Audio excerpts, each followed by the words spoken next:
que aparecen en el artículo 154 en adelante, hasta los delitos contra el honor, que aparecen del artículo 159 al 172. Vamos a ver esos delitos el día de hoy, comenzando por el delito de abandono de niños y personas desvalidas del artículo 154. Entonces, si les parece, me hacen el favor, vamos a iniciar con darle lectura al artículo 154, si me hacen favor. Capítulo séptimo, de la exposición de las personas a peligro. Artículo 154. Abandono de niños y personas desvalidas. Quien abandonare a un niño menor de 10 años o a una persona incapaz de valerse por sí misma, estuviese bajo su cuidado o custodia, será sancionado con prisión de 6 meses a 3 años. Si a consecuencia del abandono ocurriere la muerte del abandonado, la sanción será de 3 a 10 años de prisión. Si solo hubiere puesto en peligro la vida del mismo o le hayan producido lesiones, la sanción será de 3 meses a 5 años de prisión. Muy bien, muchas gracias, muy amable. Entonces, comenzaríamos recordando que en una de las últimas clases, o creo que fue en la última clase, vimos que hay delitos de lesión y delitos de peligro. Dijimos que delitos de lesión eran aquellos en donde el bien jurídico tutelado se veía afectado directamente, se veía destruido, lesionado por la acción del delito, por la acción del sujeto activo. Mencionamos como por ejemplo el caso del homicidio, en donde pues al darle muerte a una persona se afectaba, se destruía el bien jurídico tutelado que es la vida. Y hablamos también de que habían delitos que no necesitaban para consumarse que se lesionara el bien jurídico tutelado, sino que bastaba con que se pusieran en peligro. No había necesidad de un resultado, sino solo con el peligro era suficiente para que el delito estuviera consumado. Esto es el caso de los delitos de exposición de personas a peligro. Vean cómo el propio nombre de este capítulo así lo señala.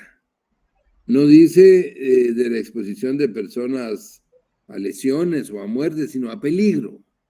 Con el peligro que se ponga al sujeto pasivo, en estos delitos el delito está consumado. Por eso no es un delito de resultado, sino un delito de peligro.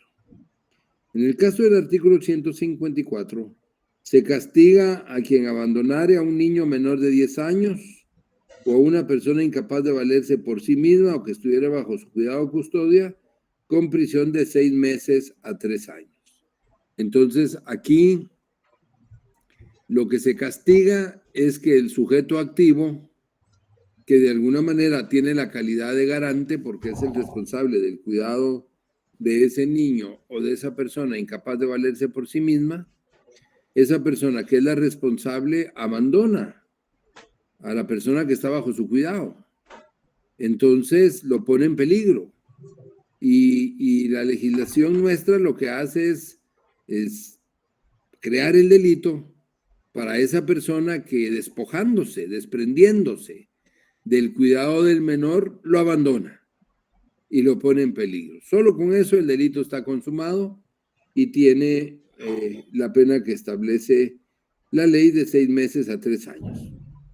Luego dice, si a consecuencia del abandono ocurriere la muerte del abandonado, la sanción será de 3 a 10 años de prisión. Si solo se hubiera puesto en peligro la vida del mismo o le haya producido lesiones, la sanción será de 3 meses a 5 años de prisión. Si ustedes se dan cuenta, en este segundo párrafo, aquí ya se requiere un resultado. Aquí ya no basta con el peligro en el que se expuso al niño o a la persona incapaz que aparece en el primer párrafo de este tipo penal, sino aquí ya en este segundo párrafo sí se requiere un resultado, que es el resultado muerte, el haber puesto en peligro directamente la vida o el que haya sufrido lesiones, el menor o el incapaz.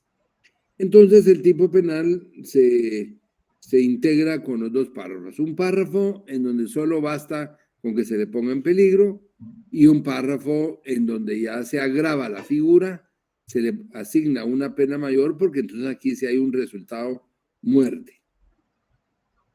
¿Por qué no es un homicidio? Porque no tenía la intención de darle muerte, sino únicamente la intención de abandonarlo, pero el resultado es muerte y por eso es un abandono agravado o un abandono calificado por el resultado muerte. Luego nosotros vamos a ver que en el siguiente artículo aparecen elementos de este delito que acabamos de ver ahorita nosotros, del abandono de niños, y aparecen elementos de otro delito que vimos hace un par de semanas. Entonces, si me hacen favor, leamos el artículo 155. Buenas tardes, licenciado. ¿Se lo puedo leer yo? Muy bien. Artículo 155, abandono por estado afectivo. La madre que, impulsada por motivos que, ligados íntimamente a su estado, le produzcan indudable alteración psíquica, abandonar al hijo que no haya cumplido los 3 días de nacido, será sancionada con prisión de 4 meses a 2 años. Si a consecuencia del abandono resultare la muerte del hijo, la sanción será de 1 a 4 años de prisión. Muy bien, muchas gracias, muchas gracias. Entonces, este es un abandono por estado afectivo.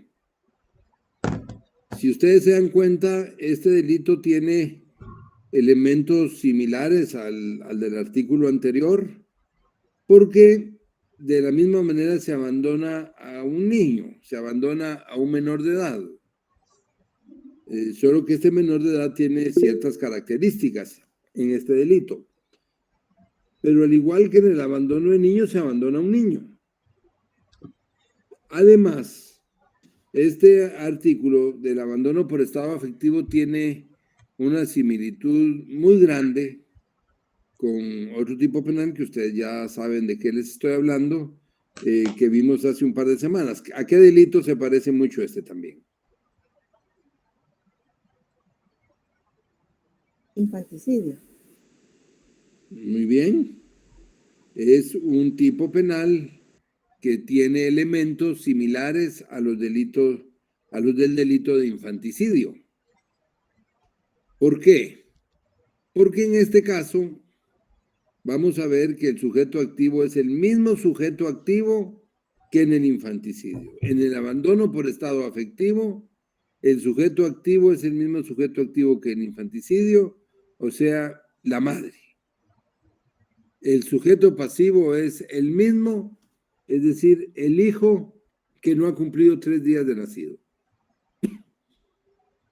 En los dos delitos, ustedes van a encontrar que el sujeto activo, madre, y el sujeto pasivo, niño que no ha cumplido 3 días de nacido, el hijo que no ha cumplido 3 días de nacido, son los mismos.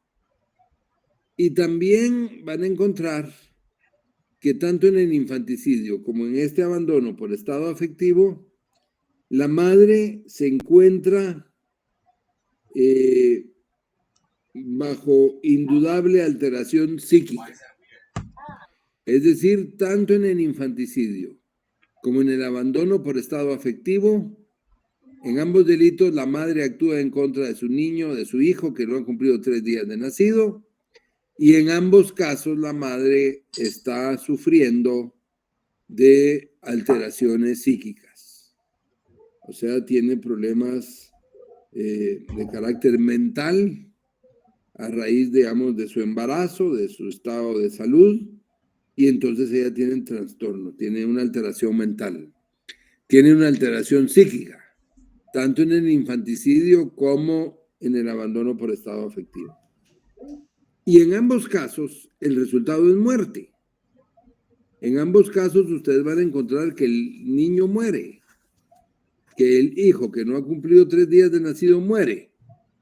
Solo que en el infanticidio,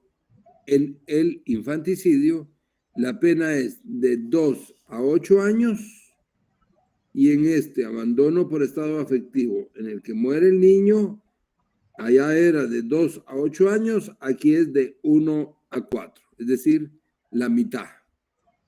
El infanticidio tiene el doble de la pena que el delito de abandono por estado afectivo, aunque en ambos casos muere el niño.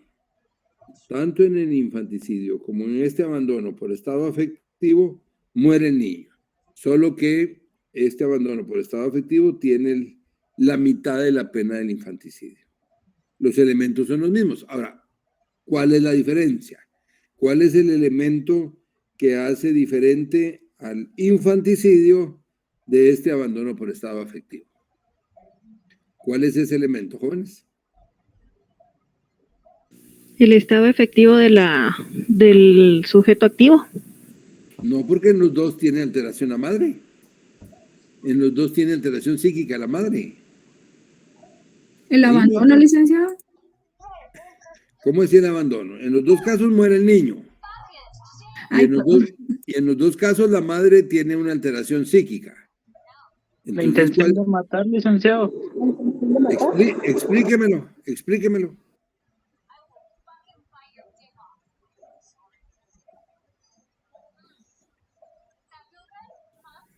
En el infanticidio se pretende la muerte del recién nacido, en cambio en el abandono por estado afectivo no se pretende la muerte, sino que se pretende únicamente el abandono y se resuelve la muerte. Muy bien, exactamente así es. O sea, como dijeron los compañeros y como acaba de decir la compañera, es la intención, pero la explicación es esta que acaba de dar la compañera. O sea, en el infanticidio la intención es matar al niño. En el abandono por estado afectivo, la intención es abandonar al niño, pero a raíz del abandono se produce la muerte. A raíz del abandono se produce la muerte. Si se les pusiera un caso a ustedes, o si ustedes vieran un caso en donde se les dice que la madre que está alterada psíquicamente abandona a su hijo, que tiene 2 días de nacido, sobre la línea del tren. Abandona al niño sobre la línea del tren y el tren pasa y lo mata. Pasa y lo mata. Lógicamente lo mata. Lo descuartiza y lo mata. ¿Qué delito creen ustedes que es ese? ¿Será, ustedes dirían que es un infanticidio o un abandono por estado afectivo con resultado muerte? Infanticidio. Infanticidio. Sí, es un infanticidio. Sí, es un infanticidio porque pues lo pudo haber abandonado en cualquier otro lugar, solo que si lo abandona sobre la línea del tren, pues es lógico por lo menos pensar de principio que quería quitarle la vida. Entonces, la diferencia entre los dos delitos es que en el infanticidio la madre actúa con la intención de matar al niño y en el abandono por estado afectivo actúa con la intención de abandonarlo, solo que se produce la muerte, pero no por intención de la madre, sino que a consecuencia del abandono. Así es que, aunque son dos tipos muy parecidos, la diferencia está en la intención. En el infanticidio la intención es matar y en el abandono por estado afectivo la intención es despojarse del cuidado de él. ¿Alguna pregunta?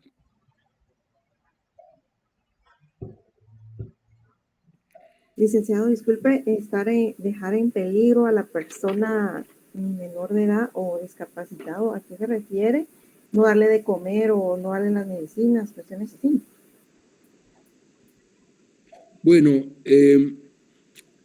se refiere, digamos, a desprenderse del cuidado de él, a dejarlo fuera de su cuidado, a dejarlo fuera de su control, digamos, dejarlo en una caja, frente a una casa, frente a un hospital, frente a una iglesia, pensando en que el niño no muera, pues, sino pensando en que el niño se pueda salvar, pero sí quitarse del cuidado de él. En realidad aquí lo que hay que tener mucha atención es en cuáles son las circunstancias en las que se da el delito y cuál puede ser la intención de la madre, porque digamos, si usted me dice dejarlo de alimentar, supóngase que la madre, el niño tiene 2 días de nacido, está bajo el cuidado de la madre y la madre ya está en su casa y lo deja de alimentar pero el niño se muere por falta de alimentos, ese no va a ser un abandono, porque ahí en realidad lo está matando. En realidad lo está matando. No puedes suponer la madre que va a vivir si no le da comida por días a su alimentación. Es lógico que el niño se va a deshidratar y muere. Entonces, eso es lo que hay que tener cuidado. ¿Cuál era la intención? Por eso yo les puse un caso extremo de la madre que abandona al niño sobre la línea del tren. Pero lo que ustedes tienen que tener claro es que en el abandono por estado afectivo o en el abandono, digamos, de niños, la intención es despojarse del cuidado del niño o del incapaz, pero sin que pierda la vida. Esa es la intención. Y si pierde la vida, que no sea algo que haya buscado el sujeto activo. En cambio, en el infanticidio, la diferencia ahí es que ya la intención es matar. O en el parricidio, pues si tiene más de 3 días de nacido. Entonces, ustedes tienen que tener ese cuidado, pero cuando vean que el sujeto activo en realidad no quería matarlo, sino quería desprenderse del cuidado del niño, va a ser uno de estos delitos de abandono. Muy bien. Muy bien. Entonces, si no tienen otra pregunta, veamos ahora el artículo 156 y el 156 bis. Si me hacen favor.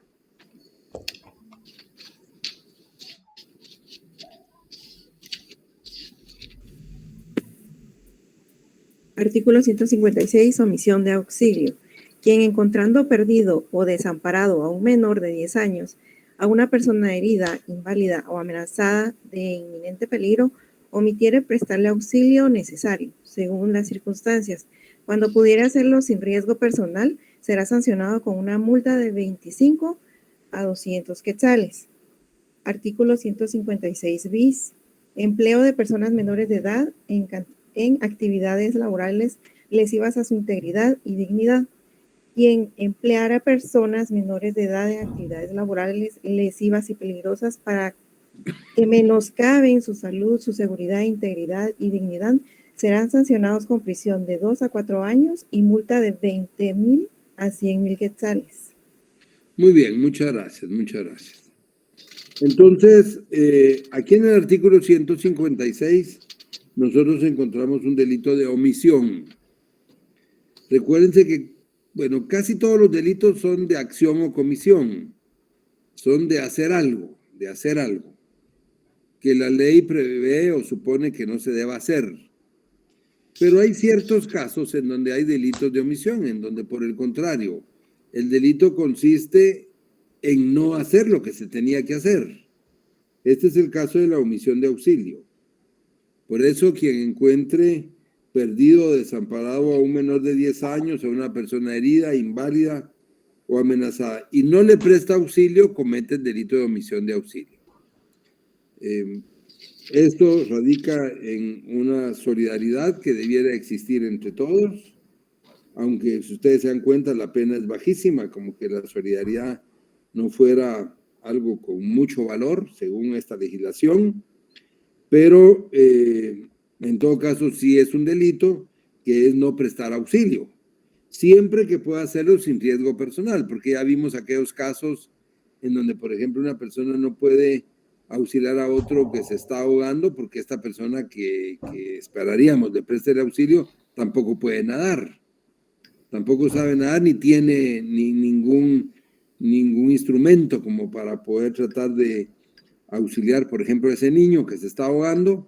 Entonces se justificaría la omisión porque no podía ayudarlo. Pero si no hay alguna circunstancia que le impida prestar auxilio, comete el delito de omisión de auxilio el que no presta la ayuda pudiendo hacerlo.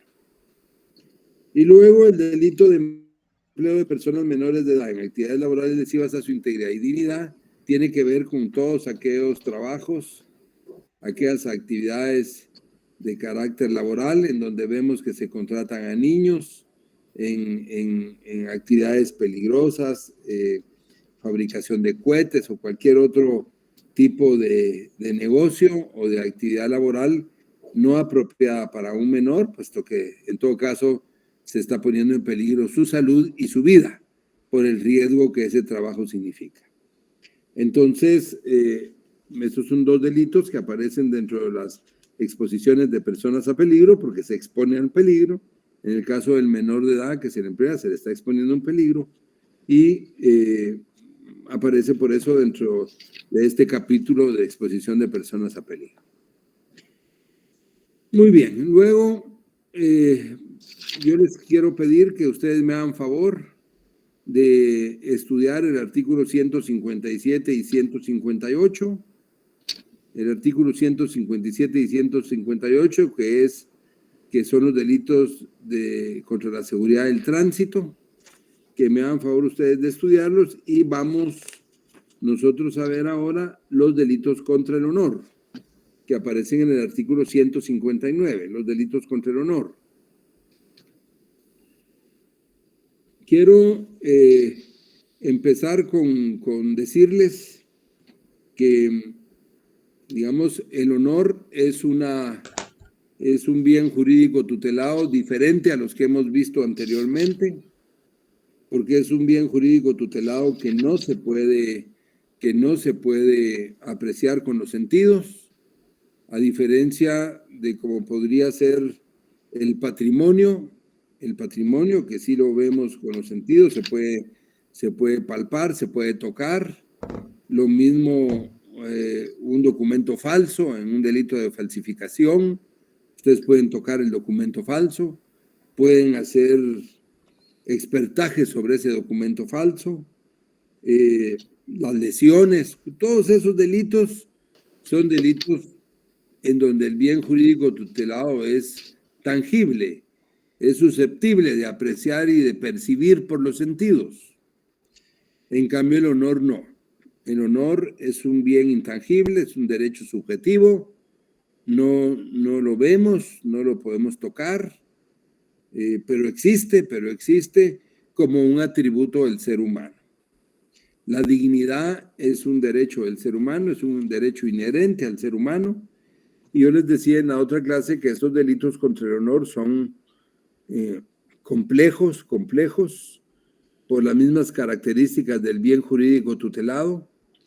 Entonces, aunque parecieran sencillos, en realidad no lo son. Hay términos que aparecen en nuestra legislación, términos que aparecen en algunos procedimientos constitucionales.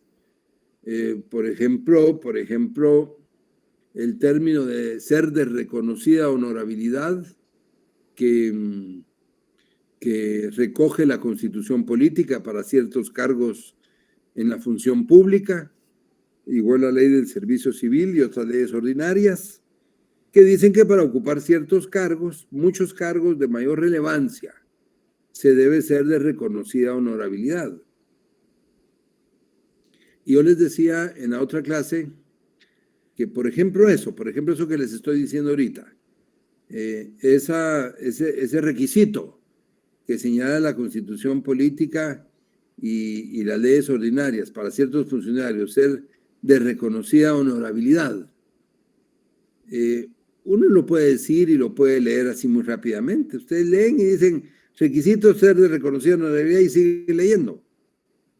Pero detenerse, por ejemplo, a reflexionar qué quiere decir eso, ser de reconocida honorabilidad o no, eso es otra cosa.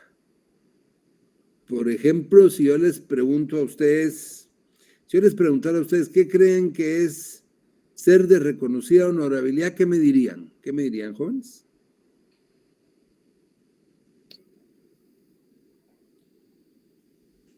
Yo he tenido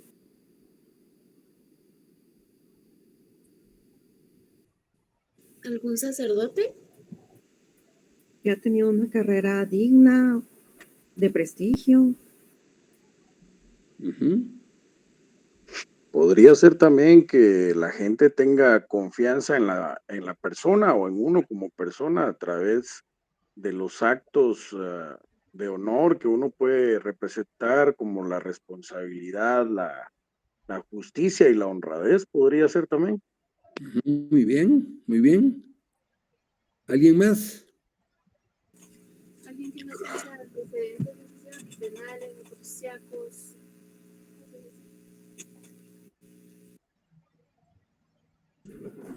Podría ser la credibilidad de la persona, tanto en su vida personal como profesional. Muy bien, muy bien.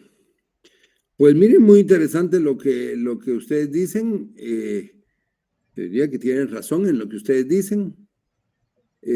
Llevado esto a los casos concretos, es un poco más complicado, ¿verdad? Porque digamos, por ejemplo, sacerdotes, pues podría ser que sí, pero han habido sacerdotes que han sido denunciados por delitos sexuales graves. O sea, que son las excepciones, por supuesto, pues son las excepciones.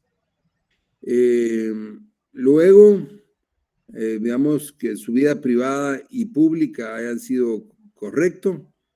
Yo me recuerdo de un caso en donde se estaba eligiendo, estaba por elegirse algunas personas como funcionarios y en uno de esos casos apareció una denuncia de la esposa de uno de los funcionarios diciendo de que, no de los funcionarios, sino de los candidatos a funcionarios, apareció una denuncia de la esposa diciendo que ella era la esposa, pero que su marido tenía una novia, pues, o tenía una relación extramatrimonial y que entonces era deshonroso y que por lo tanto no se le podía elegir, porque ella decía que tenía un amante, digamos. Y así yo les podría seguir mencionando casos, ¿verdad? Personas que aparecen denunciadas, personas que aparecen en diferentes medios, digamos, y entonces detenerse a pensar si esos casos hacen que la persona no sea reconocida en honorabilidad o si sigue siendo reconocida en honorabilidad, genera mucha discusión, mucha discusión. Por lo tanto, ustedes van a ver cómo la propia definición del honor a veces es complicada. Si yo les preguntara a ustedes, ¿qué es el honor? ¿Qué es el honor? Caerían en lo normal de hacerme afirmaciones parecidas a las que aquí figuran en esta diapositiva. Por ejemplo, si alguien quisiera decirme algo sobre el honor, ¿qué cree que es el honor? ¿Qué me dirían, jóvenes?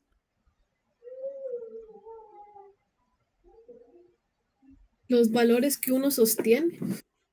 Muy bien. Cuando una persona actúa correctamente, cumpliendo todas las leyes, los deberes. Ajá, muy bien. Algo que vale mucho para la persona, licenciado. Correcto, correcto. Cualidad moral. Muy bien, muy bien.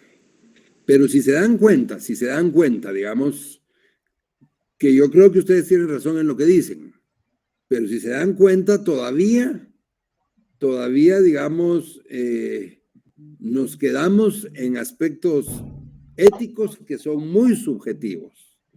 Por ejemplo, si decimos que el honor es digamos, la conducta, las calidades morales, nos quedamos todavía, no les voy a decir en el aire, no, pero sí nos quedamos todavía en aspectos muy en los valores, sí, pero los valores no son iguales para todos, entonces no nos quedamos todavía en esa parte en donde se presta todavía a muchas valoraciones, digamos, eso es lo que hace complicado estos delitos. Porque a diferencia del patrimonio, que no hay donde perdernos, ya sabemos qué es el patrimonio. Aquí, en cambio, nos quedamos en estas situaciones de carácter subjetivo, de valores, sí, pero los valores son, por ejemplo, para alguien, yo les decía, para alguien que se tome los tragos los viernes o que se pase de copa los viernes, bueno, para uno será casi normal, pues, será un vicio, pero para otros será una cuestión inmoral, incorrecta totalmente. Depende de los valores, Hay un valor medio en una sociedad, por supuesto, pero no hay ninguna regla que les diga hasta aquí llega, no hay una frontera definida entre una cosa y otra. Entonces, vean cómo a lo largo del tiempo han existido criterios diferentes para definir el honor. Una teoría subjetiva, un honor subjetivo que ahí aparece, la teoría psicológica, que decía que el honor era el sentimiento de autoestima que nace de la conciencia de los méritos, más o menos alguno de ustedes decía eso, de nuestros méritos, pero entonces aquí el problema es que el sentimiento de autoestima queda en cada quien. Entonces cada quien se da su propio honor, más o menos, dependiendo de la autoestima que se tenga. Luego aparece una definición del honor objetivo como la fama o la reputación, lo cual es peor todavía. Yo he visto sentencias de la Corte de Constitucionalidad en donde dice que el honor tiene que ver con la fama o el prestigio o la reputación. Algunos de ustedes mencionaban un poco eso, ¿verdad? Pero hay quienes pueden tener buena o mala fama al mismo tiempo. Por ejemplo, un expresidente de Guatemala que fue además procesado fuera de nuestro país, en los Estados Unidos de América. Nosotros vemos que aquí en Guatemala, en algunos sectores de la sociedad, tiene mala fama, tiene una mala reputación, pero en otros amplios sectores de la sociedad es muy apreciado, muy querido y goza de muy buena reputación. Entonces, ¿qué hacemos ahí? ¿Tiene honor o no tiene honor? ¿Tiene buena o mala fama? O si pensamos en líderes sindicales, que quizás en unos sectores tenga mala fama, pero entre sus compañeros de gremio sea muy reconocido y tenga muy buena reputación. Entonces, nos quedamos también otra vez en el aire, si tiene mala o buena fama. Los que sí se ha dicho en nuestro medio es que el honor no puede ser medido, no puede ser calificado. O sea, si ustedes van a calificar a una persona, no pueden calificar el honor. Pues no puede tener 61 puntos de honor. No, eso no se puede. Ni puede reprobar el honor, no. O sea, sí hay jurisprudencia que dice que no se puede cuantificar el honor, y lo cual es correcto, porque no se puede ser medio honorable. Pero las propias sentencias de nuestros tribunales no ayudan a orientar a la jurisprudencia o al mundo jurídico de nuestro medio sobre este tema tan delicado. Sobre el tema del honor no ayuda porque las propias sentencias son contradictorias y todavía se basan en criterios como la fama o la reputación, el honor objetivo.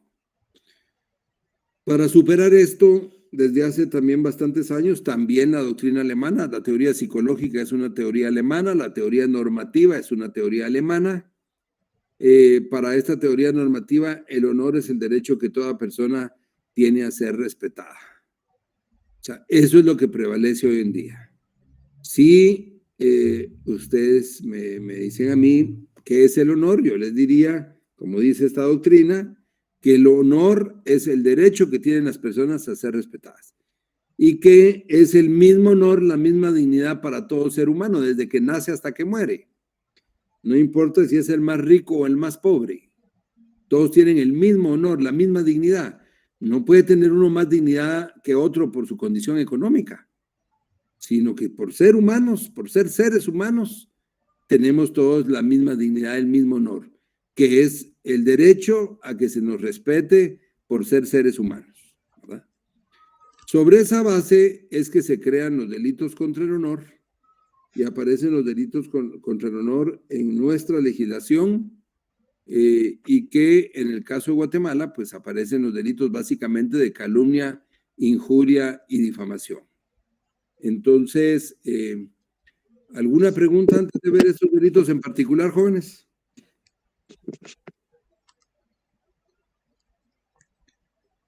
No, licenciado.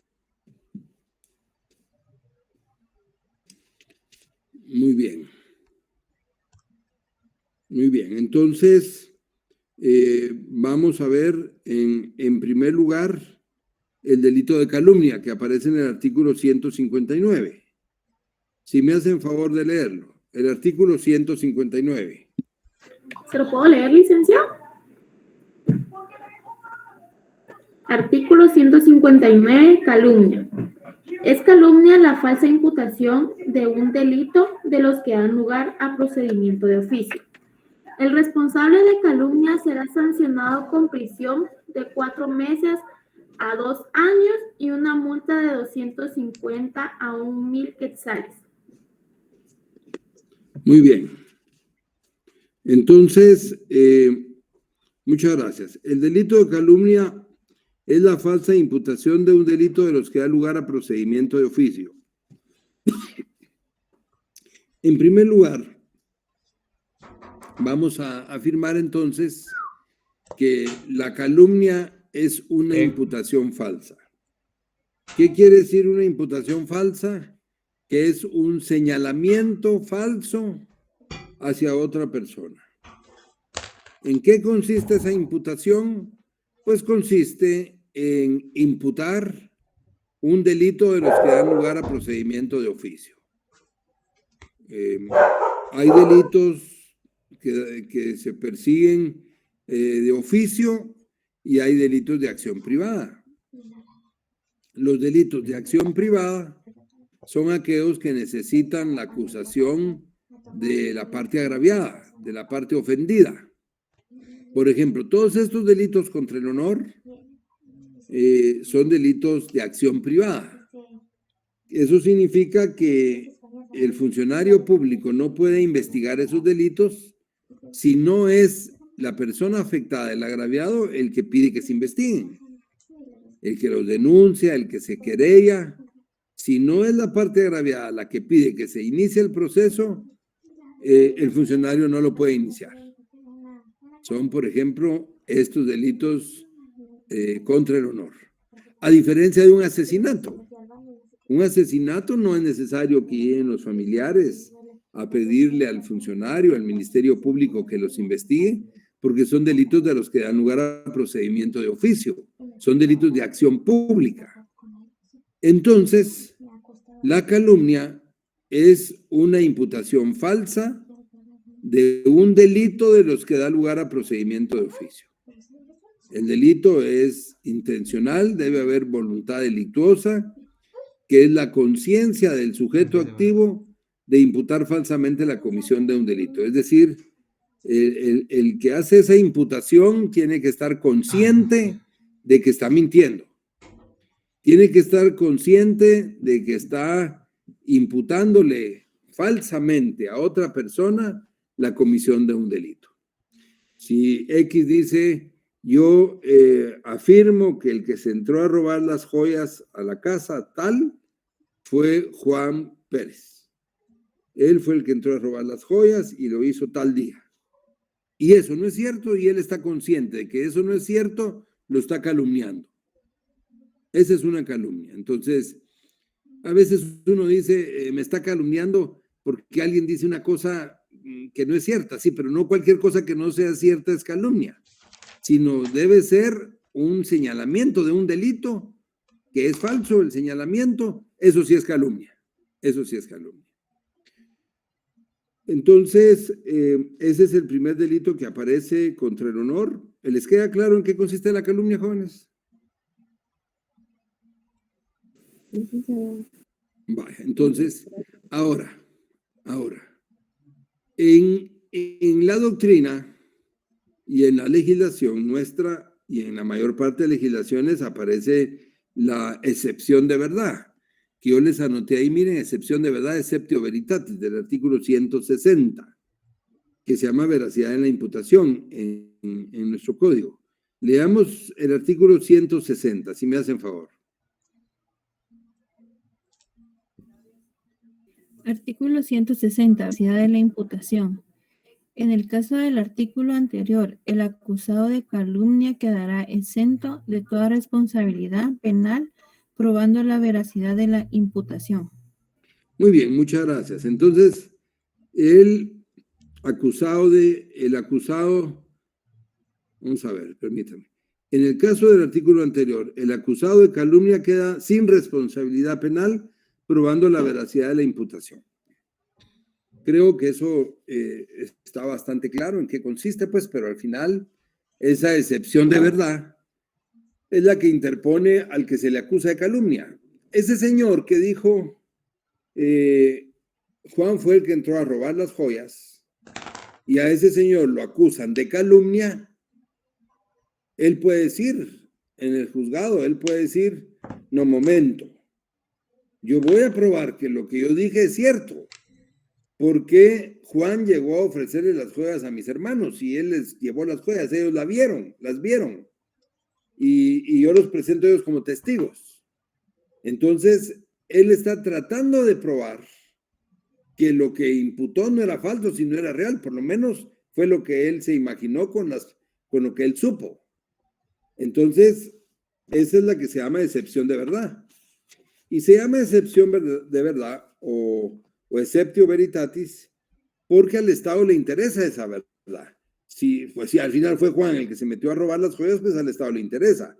Y si este acusado de calumnia va a presentar los testigos que vieron las joyas y o que uno de ellos compró una joya y la entrega, pues por supuesto que le va a interesar al Estado para procesar a Juan. Entonces, por eso, en la calumnia se acepta esa excepción de verdad, que no se acepta en la injuria, y van a ver ustedes. Veamos ahora entonces la injuria, el artículo 161. Leámoslo, por favor.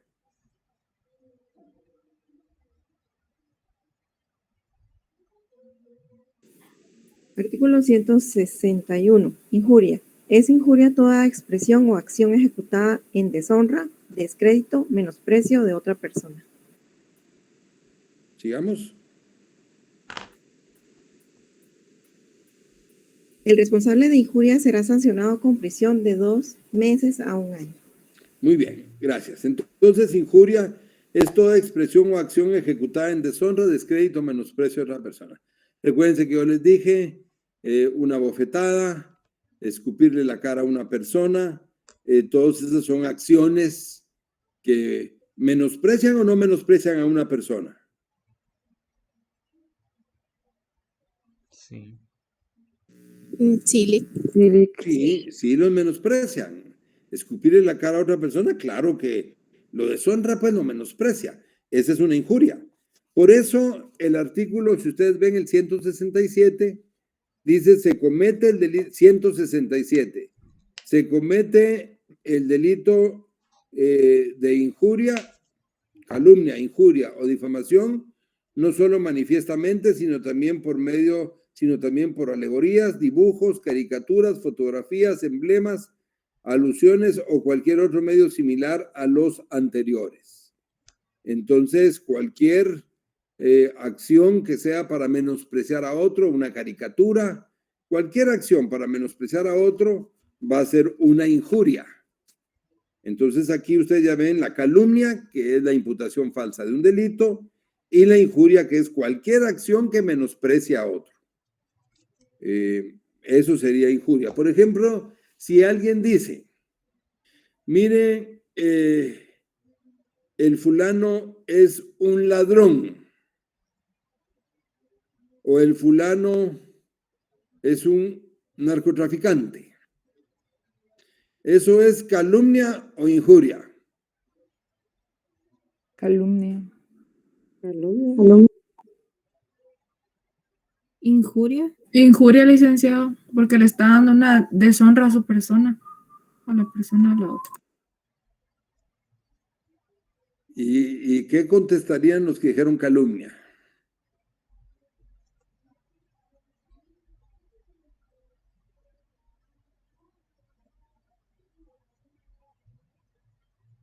¿Qué dicen ustedes? ¿Es calumnia o injuria?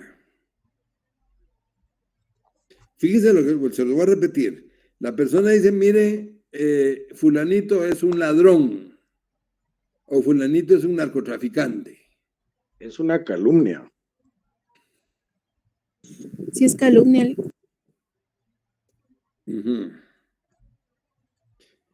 Pues fíjense, jóvenes, que Si nosotros vemos la calumnia, ¿qué dijimos que era la calumnia? Una falsa imputación. Una falsa imputación de un delito. Muy bien. Si nosotros decimos Juan es un ladrón, ¿le estamos imputando un delito, sí o no? Sí. Sí. No le estamos imputando ningún delito. No. Mire, yo les puse ese ejemplo de alguien que dice, miren, ese médico es un matasanos, o este sujeto es un ladrón, o este es un narcotraficante. Les puse ese ejemplo porque en realidad uno sí piensa al principio que puede ser calumnia, porque lo relaciona con delitos. Pero en realidad no le está imputando un delito. Lo que está haciendo es una apreciación. Decir es un ladrón no le está diciendo que robó. No les está imputando un delito ni día, ni hora, ni lugar. A diferencia del que yo les dije primero. Cuando les dije, mire, fulano fue el que entró a la casa de la fulanita tal noche y fue el que se robó las joyas. Esa sí es calumnia. Porque sí está imputando un hecho, una acción, que es la acción de entrar a robar, concreta. Pero si dice, fulano es un ladrón, no le está imputando un hecho. Le está haciendo una expresión en deshonra de la persona. En deshonra de la persona. Si ese es un narcotraficante, ese médico es un matasanos, no está afirmando ningún hecho concreto. Entonces esa es una injuria. Esa es una injuria porque tengan claro, la calumnia es imputar un delito, un hecho concreto. Por eso el tipo penal dice, calumnia es la falsa imputación de un delito de los que da lugar a procedimiento de oficio. De un delito concreto, de un caso concreto. Entonces, la calumnia es eso y la injuria es, bueno, los sobrenombres, los apodos, siempre que tenga ese ánimo de injuriar. Porque yo les decía en la otra clase, han habido siempre, uno ha conocido personas que más bien se conocen por su sobrenombre que por su nombre. Yo me recordaba en la tarde de 2 o 3 compañeros de ahí de la facultad que siempre se les conoció durante toda la carrera por su sobrenombre, por su apodo, pues, y no, pues, el nombre casi ni lo sabíamos. Y la persona ya sabía, le decían así y lo daba por lo más natural posible. Pero no había ánimo de injuriar, sino que era, digamos, una forma en que él se había identificado desde hace mucho tiempo. Pero cuando ya hay caricaturas o expresiones o señalamientos, comparaciones con animales, en fin, cualquier cosa ofensivo, se convierte en injuria. Calumnia, un hecho concreto de la imputación de un delito. Un hecho concreto de la imputación de un delito. Ahora, ¿estamos claros en eso, jóvenes? Sí. Muy bien. Ahora, ¿qué diferencia hay entre la calumnia y la acusación y denuncias falsas?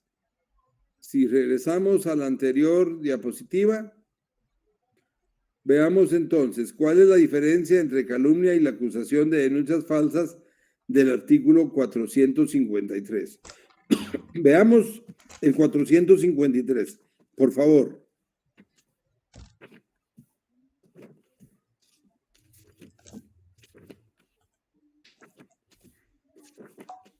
Leámoslo. Artículo 453. Ajá. Acusación y denuncias falsas.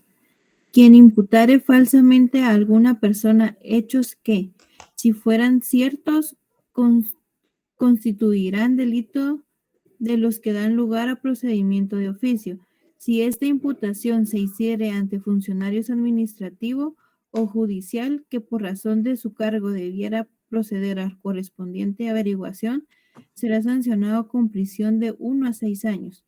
No podrá, muy bien, dígame.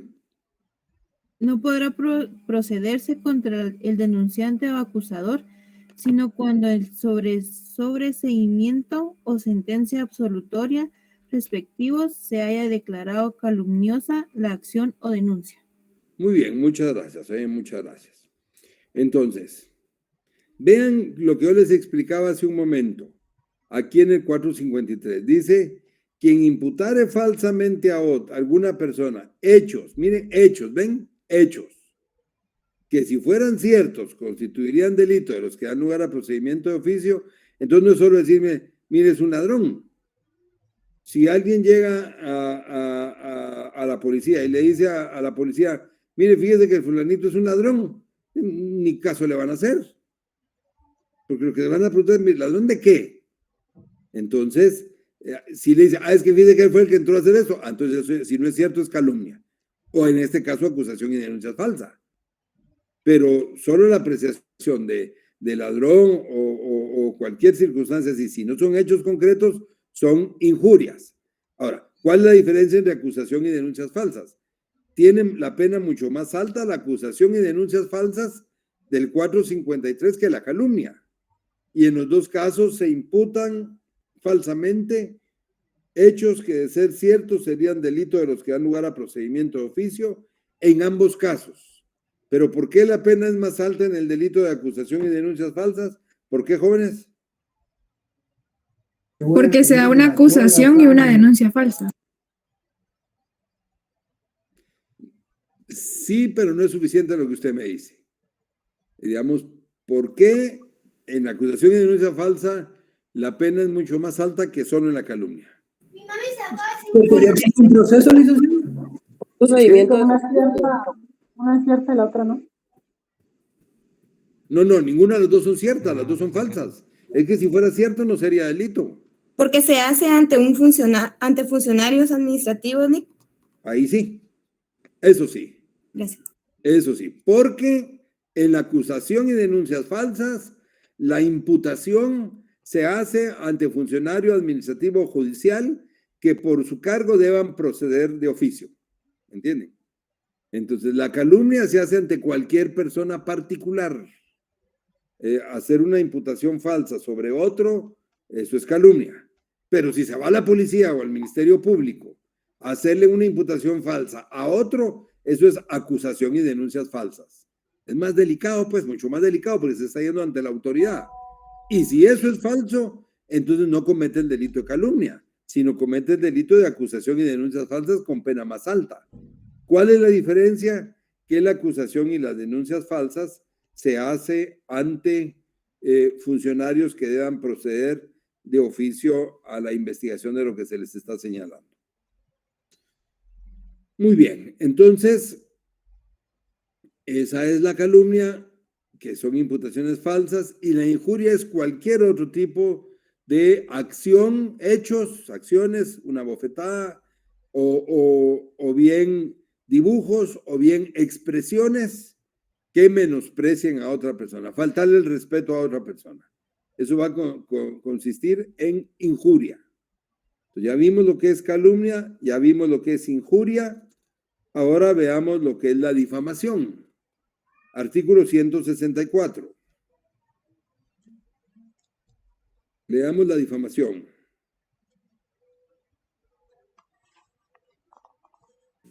(164) Difamación.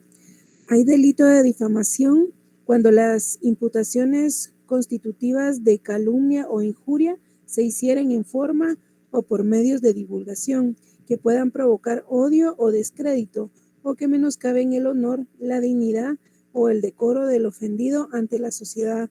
Al responsable de difamación se le sancionará con prisión de 2 a 5 años. Muy bien, muchas gracias, muchas gracias. Entonces, la difamación no es más que una calumnia o una injuria, solo que vertida a través de medios de comunicación que generen, o medios de divulgación que generen un mayor daño a la persona ante la sociedad. No necesariamente tienen que ser medios de comunicación, dice medios de divulgación que puedan provocar odio o descrédito o que menoscaben el honor, la dignidad o el decoro del ofendido ante la sociedad. De tal manera que la difamación es un delito que recibe su propio nombre como difamación debido a los medios que se utilizan para realizar la calumnia o la injuria, porque le hacen más daño, provocan más daño en el sujeto pasivo porque se hace a través de medios de divulgación que le producen más descrédito a la persona del sujeto pasivo ante la sociedad, que podrían ser medios de comunicación, por ejemplo. Entonces, en esos casos ya el delito deja de ser calumnia o injuria para convertirse en difamación. Luego el artículo 165. Licenciado, una pregunta, disculpe que lo interrumpa. No tenga pena. Con lo que usted está mencionando ahorita, entonces, ahorita este montón de políticos que los están acusando de ciertas o muchas cosas que todavía no son comprobables, ellos pudieran actuar contra los medios de comunicación, como un ejemplo, Prensa Libre, contra el caricaturista Fo, que es el que hace las caricaturas de los políticos y hace mención de cosas que han hecho. ¿Pueden proceder ellos por eso? No, fíjese que la misma pregunta, una pregunta muy importante, por supuesto, me hacían en la otra clase. Y en realidad no, de una vez le digo que la respuesta es no. Pero no solo ese no, digamos, de respuesta, sino tal vez un par de reflexiones sobre eso muy importante que usted pregunta. Bueno, lo primero que hay que reconocer es que hay ocasiones en que chocan bienes jurídicos tutelados, ¿verdad? Colisionan bienes jurídicos tutelados. Yo en algún momento les puse como ejemplo el caso del aborto terapéutico, les puse yo, que es cuando la madre ya no puede continuar con su embarazo porque está en peligro su vida, y entonces los médicos le dictaminan que o se suspende el embarazo o se pone en alto riesgo la vida de la madre.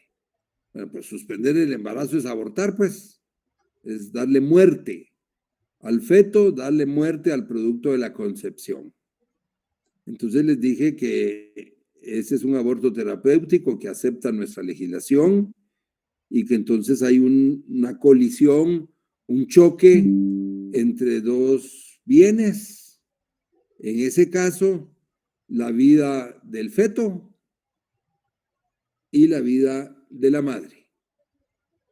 No pueden mantenerse las dos, porque se corre un gran riesgo para la vida de la madre, que es una persona ya nacida.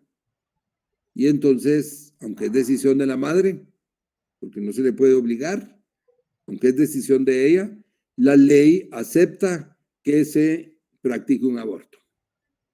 No hay delito, no hay pena en ese caso, porque es para salvar la vida de la madre. Ahí hay una colisión de bienes jurídicos tutelados y la legislación nuestra trata de proteger el bien jurídico tutelado de la persona ya nacida, que es la madre, y por eso no hay responsabilidad penal si se le da muerte al feto, aunque es decisión de la madre. En el otro caso que usted me menciona, digamos, de funcionarios y periodistas que hacen caricaturas o que divulgan información sobre la vida privada o pública del funcionario, debiera ser pública, pero digamos vida privada o pública del funcionario, y que si lo pueden denunciar o no. Pues aquí también hay una colisión de bienes jurídicos tutelados, porque la Constitución política garantiza, y es un derecho humano.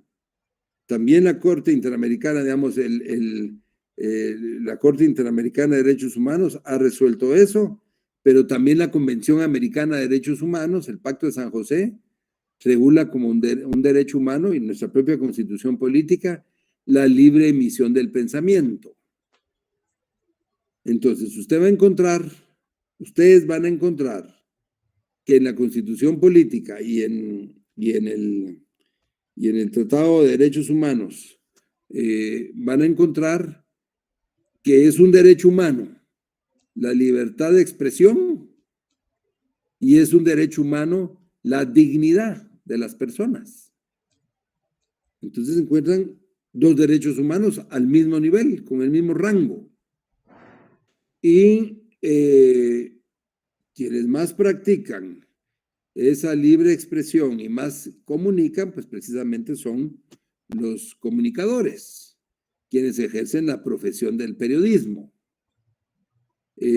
Hay sentencias en donde la Corte Interamericana de Derechos Humanos ha señalado de que para que entre los dos bienes jurídicos, entre el ejercicio del periodismo y la dignidad de los funcionarios o el honor de los funcionarios, debe dársele mayor protección, pesa más el derecho a la libertad de expresión y a la libre emisión del pensamiento, porque pues es un derecho humano que tiene que ver con la democracia y tiene que ver con muchas cosas más, y los protege más, los ha protegido más en varias sentencias la Corte Interamericana de Derechos Humanos.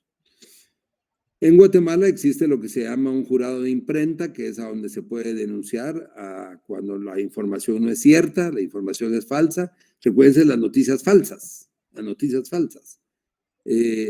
se puede llevar a un jurado de imprenta pues para iniciar un proceso previo que determine que el comunicador no usó información cierta, sino información falsa para dar una noticia, por ejemplo. Así es que yo les decía al principio que estos delitos contra el honor son demasiado complicados, son muy complejos. Les explicaba en la otra sección que hay posgrados en donde los delitos contra el honor se estudian durante un semestre solo delitos contra el honor. Y yo estoy seguro que en muchos lugares y muchas universidades incluso ni una clase completa se dedica a estos delitos contra el honor, pero además son temas muy complicados que apenas nosotros estamos dando unos pincelazos sobre eso. Así es que concretamente, como se lo dije al principio, la respuesta es que no se les puede acusar. Que hay un abuso a veces de esa libre emisión del pensamiento, para mí sí hay un abuso en muchas circunstancias, porque a veces ya no solo se informa o se hacen valoraciones sobre la vida del funcionario, sino sobre la mamá del funcionario o de la familia del funcionario, que no tiene nada que ver con la función pública. Y entonces se abusa. Pero esa medición de si se abusó o no se abusó es lo que la Corte Interamericana le ha tratado de dar más protección a la libertad de expresión sobre el honor de los funcionarios. Entonces, volviendo a la pregunta que usted me hacía, no podría denunciarlos. Está bien, licenciado. Gracias por toda su aclaración. Muy bien, para servirle. Bueno, entonces, vamos a ver ahora el delito de publicación de ofensas del artículo 165. El artículo dice: quien a sabiendas reprodujere por cualquier medio injurias o calumnias inferidas por otro, será sancionado como autor de las mismas de 2 a 5 años. O sea, aquí la persona publica las ofensas, no es el que las hace, pero sí sabe que son falsas, sabe que está reproduciendo injurias o calumnias y lo hace con dolo, con intención, y entonces la pena es de 2 a 5 años, como si él mismo las estuviera realizando. El artículo 169 señala, vean el 169, que dice, solo pueden ser perseguidos por acusación de la parte agraviada los delitos de calumnia, injuria o difamación. Entonces, solo pueden ser perseguidos por acusación de la parte agraviada, salvo cuando la ofensa se dirija contra funcionario, autoridad pública o instituciones del Estado. Entonces, el régimen de acción es de acción privada, son delitos de acción privada que solo pueden ser denunciados o perseguidos por la propia persona afectada del delito. Por la propia persona afectada del delito, no son de acción pública, sino de acción privada. Y finalmente el artículo 171, jóvenes, señala el delito de ofensa a la memoria de un difunto, que no es un delito propio, sino lo que hace es facultar a los familiares de un fallecido a que ellos puedan iniciar una acción penal por injuria o calumnia o difamación. Y dice el artículo 171, cuando se ofendiere la memoria de un difunto, la acción por calumnia, injuria o difamación corresponde al cónyuge, cualquiera de los ascendientes, descendientes, hermanos del difunto o al heredero del mismo. Quiere decir que nuestra legislación no solo reconoce el honor, la dignidad para las personas desde que nacen hasta que mueren, sino que va más allá y todavía protege la dignidad del difunto al permitirle a sus familiares que si alguien está faltándole el respeto a la dignidad de una persona fallecida, entonces sean los familiares o el heredero los que puedan presentar la acción por calumnia, injuria o difamación. Yo he visto muchos incluso señalamientos en contra de personas fallecidas, lo mismo que decía el compañero hace un rato, de personas políticas. Hubo, digamos, señalamientos en contra de un ex jefe de Estado que falleció, y señalamientos ya fallecido, de un expresidente de la República también que falleció de un infarto hace unos años, y en donde también señalamientos, digamos, o sea, en contra de los difuntos. Entonces nuestra legislación va más allá, no solo protege el honor durante la vida, sino protege el honor de los fallecidos, facultando a los familiares para que ellos puedan ejercer las acciones penales por calumnia, injuria o difamación. Así es que, digamos, en términos muy generales, estos son algunos aspectos que tienen que ver con los delitos contra el honor. Creo que es importante que ustedes, bueno, primero comprendan que el honor es un bien jurídico tutelado que tiene rango constitucional en nuestro país, que es difícil de explicar y de atender porque es un derecho subjetivo, que hay muchas discusiones alrededor de todo esto, pero que en nuestro caso existe los delitos de calumnia, injuria o difamación, y que muchas veces colisionan bienes jurídicos tutelados de rango constitucional, como lo son, por ejemplo, la libertad de expresión y la dignidad. Se puede decir, sí, pero no se podría decir cualquier cosa. Se debe respetar, los derechos tienen límites. En el caso de los periodistas hay un tratamiento muy especial, pero en términos generales, pues esto tiene que ver con delitos que regula nuestra legislación, como les repito, la calumnia, la injuria y la difamación. ¿Alguna pregunta, jóvenes? No, gracias. Muy bien. Bien, entonces si no hay ninguna pregunta, me alegra mucho saludarles y que tengan feliz noche hoy.